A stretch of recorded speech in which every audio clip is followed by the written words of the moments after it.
Hi guys, welcome to our channel. So ఈ వీడియోలో మన ప్రైమ్ మినిస్టర్ గారు ఒక థింగ్ని హైలైట్ చేయడం జరిగింది. అంటే లైక్ ఒక స్టేట్మెంట్ ఇవ్వడం అనేది జరిగింది. సో దాని గురించి చూద్దాం. న్యూస్లో రీసెంట్గా వచ్చింది. Rise of global south shaping new world order India అన్నమాట. సో ప్రపంచ దక్షిణాది పెరుగుదల అనేది వచ్చేసి కొత్త ప్రపంచ క్రమాన్ని అనేది ఏర్పాటు చేస్తుంది అని చెప్పేసి మనకి ప్రైమ్ మినిస్టర్ చెప్పడం జరిగింది. సో ఈ కంటెక్స్ట్లో అసలు వరల్డ్ ఆర్డర్ అంటే ఏంటి అంటే like world order after world war two తర్వాత క్రమం అంటే లైక్ ప్రపంచ క్రమం ఎలా ఉంది అంటే లైక్ వరల్డ్ ఆర్డర్ ఎలా ఉంది అంటే పవర్స్ ప్రపంచ శక్తి ఆర్ గ్లోబల్ పవర్ అనేది ఎలా డివైడ్ అయింది, దాని తర్వాత ఎలా ప్రజెంట్ కొనసాగుతుంది, ఈ థింగ్స్ అన్నీ కూడా ఈ వీడియోలో చూద్దామండి. అలాగే గ్లోబల్ సౌత్ గురించి మెయిన్గా కాన్సన్ట్రేట్ చేద్దాం. అంటే ప్రైమ్ మినిస్టర్ హైలైట్ చేశారు మన గ్లోబల్ సౌత్ని ఈ సెంటెన్స్ ద్వారా. So will see about rise of global south shaping new world order India or మన ప్రధానమంత్రి గారు ఇచ్చిన స్టేట్మెంట్ గురించి మనం ఇప్పుడు చూద్దాము. So global south, first global south అంటే ఏంటో చూద్దామండి. ఈ గ్లోబల్ సౌత్ అంటే ఏంటంటే అండి, ఏదైతే సదరన్ హెమిస్ఫియర్లో ఉందో, సదరన్ హెమిస్ఫియర్ అంటే దక్షిణాది అర్ధగోళంలో ఉందో సదరన్ హెమిస్ఫియర్ దక్షిణాది అర్ధగోళంలో ఉందో లైక్ ఏ కంట్రీస్ అండి, ఏషియా అవ్వచ్చు, ఆఫ్రికా అవ్వచ్చు, లాటిన్ అమెరికా అవ్వచ్చు. Like Asia or Africa or Latin America ఈ దేశాలన్నిటినీ కూడా మనము southern hemisphere or global south కింద మనము కన్సిడర్ చేస్తామండి. సో ఈ గ్లోబల్ సౌత్ ఇంకొక ఇండికేషన్ ఆర్ లైక్ ఇంకొక థింగ్ ఏంటంటే అండి, మోస్ట్లీ ఈ సదరన్ హెమిస్ఫియర్లో గ్లోబల్ సౌత్లో లెస్ డెవలప్డ్ కంట్రీస్ అనేవి ఉంటాయండి. తక్కువ అభివృద్ధి చెందిన దేశాలు ఉంటాయి. Less developed countries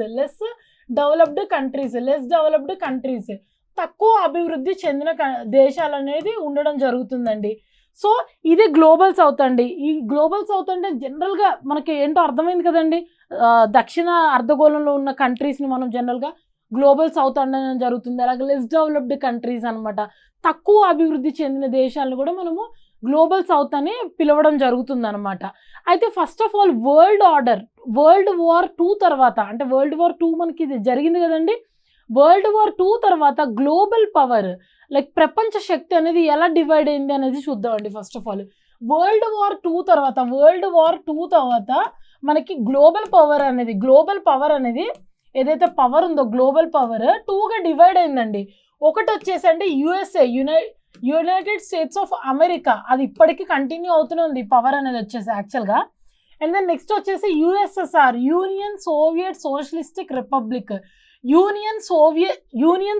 socialistic republic USSR అనే రెండు విధాలుగా డివైడ్ అయింది. ఈ టూగా డివైడ్ అయింది. ఈ గ్లోబల్ పవర్ ఏదైతే ఉందో బిట్వీన్ యుఎస్ఏ అలాగే యుఎస్ఎస్ఆర్ డివైడ్ అయిందండి.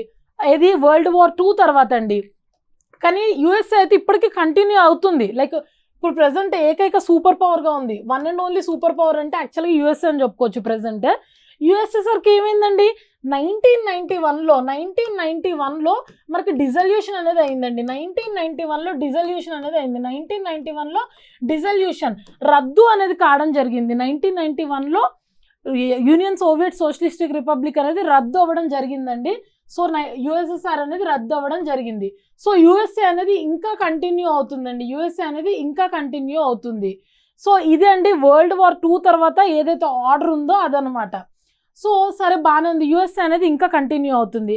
మరి మన ప్రైమ్ మినిస్టర్ ఏమన్నారు, వరల్డ్ వార్ టూ తర్వాత ఏదైతే ఆర్డర్ ఉందో అదనేది ఇప్పుడు గ్లోబల్ సౌత్ అనేది ర్యాపిడ్గా వేగవంతంగా చేంజ్ చేస్తుంది, ఈ క్రమాన్ని అనేది మళ్ళీ చేంజ్ చేస్తుంది మన గ్లోబల్ సౌత్ అనేది అని చెప్పేసి మన ప్రధానమంత్రి చెప్పడం జరిగింది.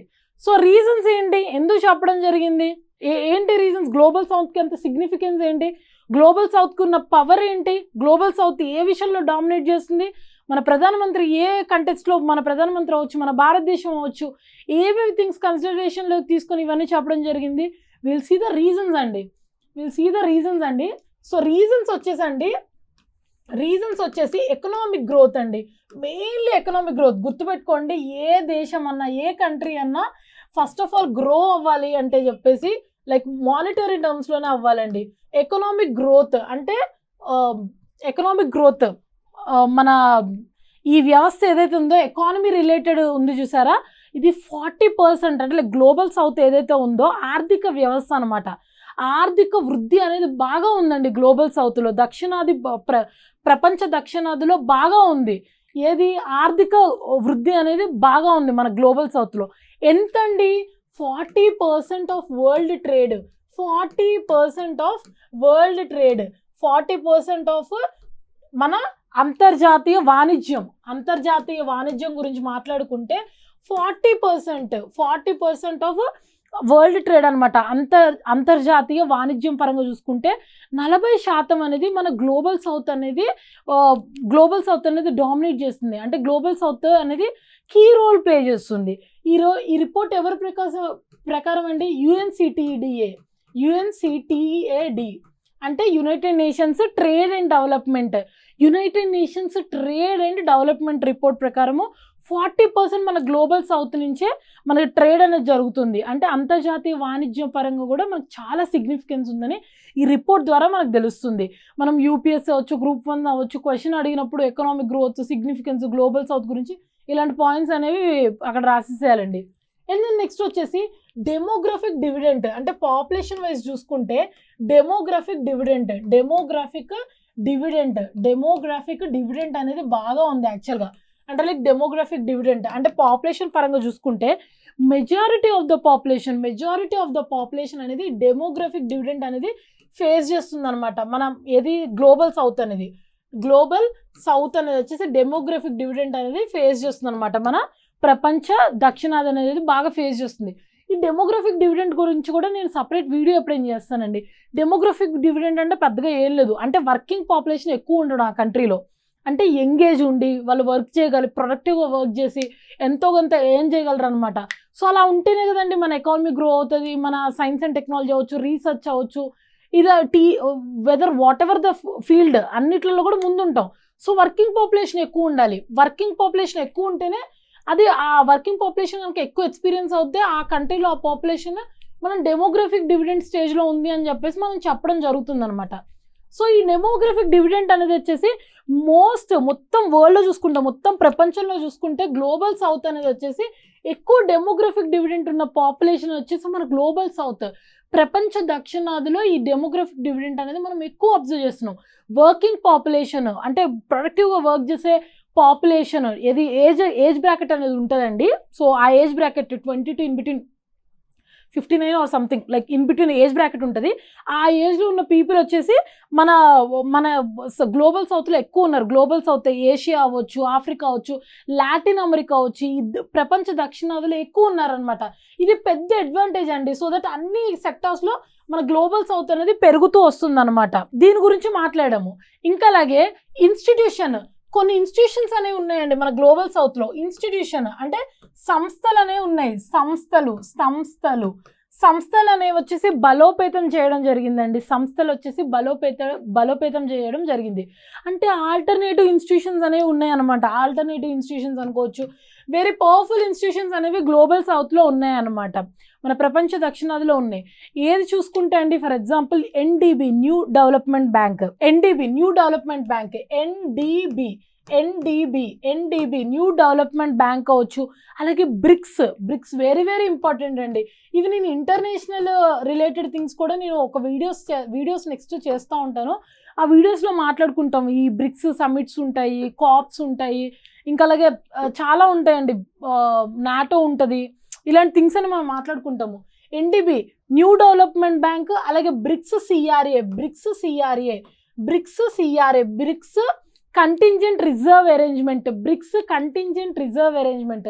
ఈ పదాలు కొత్తగా ఉంటాయండి. ఇవి గుర్తుపెట్టుకోండి. నేను వచ్చే వీడియోస్లో మళ్ళీ వీటి గురించి డిస్కస్ చేస్తూ ఉంటాను అనమాట. ఈ కంట్రీస్ అన్నీ ఒక దగ్గరకు వచ్చేసి ఇన్స్టిట్యూషన్స్ ఫామ్ చేయడం జరుగుతుంది. ఈ ఆల్టర్నేటివ్ ఇన్స్టిట్యూషన్స్ ఏవైతే ఉన్నాయో, సంస్థలు ఏవైతే ఉన్నాయో బలోపేతం చేయడం జరిగింది మన గ్లోబల్ సౌత్లో, ప్రపంచ దక్షిణాదిలో స్ట్రాంగ్ అవ్వడం జరుగుతుంది అనమాట ప్రజెంట్ అనమాట. ఏవండి, న్యూ డెవలప్మెంట్ బ్యాంక్ అవ్వచ్చు, BRICS CRA, BRICS contingent reserve arrangement అవ్వచ్చు, ఇలాంటివన్నీ కూడా అనమాట.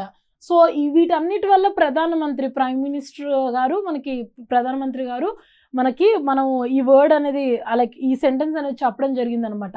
ఏదైతే new world order after world war 2 ఏదైతే ఉందో it is changing so rapidly due to the rise of global south అని చెప్పేసి చెప్పడం జరిగింది. ఏంటంటే ప్రధానమంత్రి ఏమన్నారు, there is a rapid change in the world order which has been taken place after world war 2 due to the rise of global south. ప్రపంచ దక్షిణాది పెరుగుదల వల్ల ప్రపంచ క్రమాన్ని ఏదైతే వరల్డ్ వార్ 2 తర్వాత ఏదైతే వచ్చిందో దాన్ని కంప్లీట్గా చేంజ్ చేసేస్తున్నాము. గ్లోబల్ సౌత్ వల్ల కంప్లీట్గా వేగవంతంగా మారిపోతుంది, చేంజ్ అయిపోతుంది అని చెప్పేసి ప్రధానమంత్రి గారు చెప్పడం జరిగిందండి. సో ఇదండి క్రక్స్ ఆఫ్ ద థింగ్. ఒకసారి రివైజ్ చేద్దామండి ఫాస్ట్గా. సో గ్లోబల్ సౌత్ గురించి చూసామండి. Southern hemisphere, Asia, Africa, Latin America, ఇవన్నీ ఇదే దక్షిణ అర్ధగోళంలో ఏవైతే ఉన్నాయో వీటన్నిటిని కూడా సదరన్ హెమిస్ఫియర్లో ఉన్నాయో చూసారా అవి. అలాగే లెస్ డెవలప్డ్ కంట్రీస్ అంటే తక్కువ అభివృద్ధి చెందిన దేశాలన్నింటిని కూడా జనరల్ గ్లోబల్ సౌత్ అని మాట్లాడడం జరుగుతుంది అనమాట. జనరల్గా వరల్డ్ వార్ 2 తర్వాత ఏమైందండి, గ్లోబల్ పవర్ ప్రపంచ శక్తి ఏదైతే ఉందో యుఎస్ఏ అలాగే USSR, United states of America అలాగే యూనియన్ సోవియట్ అండ్ సోషలిస్ట్ రిపబ్లిక్గా విడిపోవడం జరిగింది. ఈ రెండింటి మధ్యలోనే పవర్స్ అనేది డివైడ్ అవ్వడం జరిగింది. దీన్నే మనం బైపోలార్ అంటామండి.